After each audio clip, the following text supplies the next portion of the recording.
Money Talks this morning. Geoff Forshag with Washington Trust joining us here this morning.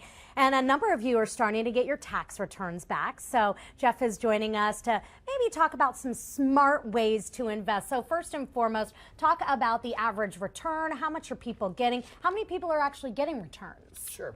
Statistics indicate that about 70% of tax filers are getting a return this year. And if the numbers are like last year, it's going to be about $2,800 per tax filer on those returns. So we're not talking about a small amount of money. So as much as we would all love to get out of the potholes and the dreary weather, maybe hold off on that vacation. Where's the first place we should put our money? You know, the first place to always look is whether you have an emergency fund set up. Emergencies do happen. You hit a pothole, you pop two tires, and you blow your alignment. Could be close to $1,000. Yeah. So a lot of people don't have that sitting around. 47% of Americans cannot handle a $400 emergency. So set aside that emergency fund in a place that's hard to get to. And if you have an enough emergency fund built up, maybe $2,000 is a good starting point, then when you do have those emergencies, you're less likely going to be putting them on credit card or borrowing from friends or family. Now, speaking of credit cards, your second place where we should put our money, so many people in America have large amounts of student debt, mortgage debt. Where should we be putting our money next? Sure. You always want to focus on the highest rate of debt or the highest amount of interest that you're paying anywhere.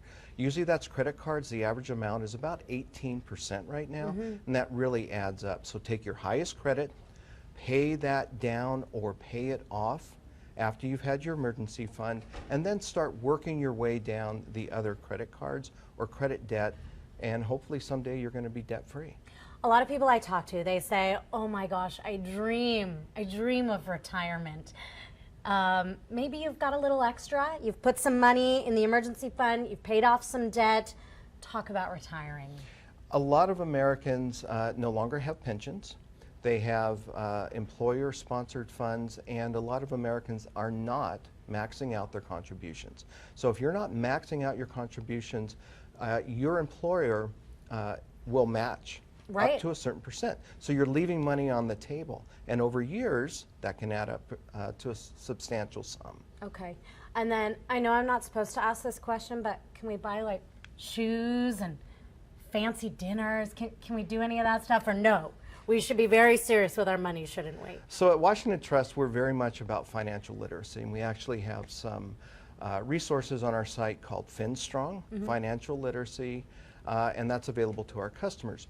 It's all about making choices, and making those choices in, you can't make them in a vacuum. No one has the same situation, so we're not saying don't spend money, but make sure that you've covered the basics first, and that you're not going to be hit by an unexpected emergency later on and that those you're going to regret. potholes right now, I mean, we've been talking to some folks in the Inland Northwest who are, I mean, two blown tires, $400 right there. Yeah. And I mean, that's expensive. So, Geoff, thank you so much. Hey, thank really you. appreciate you Glad to joining be us here. here this morning.